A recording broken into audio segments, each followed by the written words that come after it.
ইসলাম বলে তোমার স্বামী যদি তোমাকে ডাকে তাহলে সব কাজ ছেড়ে দাও এবং তার জন্য হাজির হও। ইসলাম এটাও বলে তোমার স্বামীর জন্য তুমি প্রস্তুত থাকো এবং সাজো গোজো নিজেকে পরিপাটি রাখো। বলা হয়েছে প্রত্যেক নারীকে বাহিরে লজ্জাশীল হতে হবে এবং ঘরের স্বামীর সামনে প্রেমশীল হতে হবে।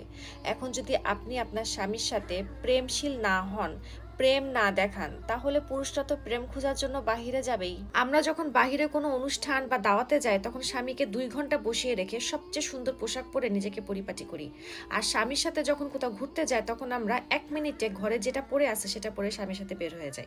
অথচ যেখানে ইসলাম বলে একজন স্ত্রী যদি তার স্বামীর জন্য সেজে গুজে নতুন জামা পরে আর স্বামী যদি খুশি হয়ে সেই স্ত্রীর দিকে একটা দাঁতও বের করে হাসে, তাহলে আল্লাহ তাআলা সেই স্ত্রীর আমল নামায় একটা নফল হজের সোয়াব লিখে দেন। সুবহানাল্লাহ। তাহলে ঘরে বসে যদি শুধু স্বামীকে খুশি করে এত সহজে এত বড় সোয়াব পাওয়া যায়, তাহলে আমরা নারীরা কেন এই সুযোগ নিব না?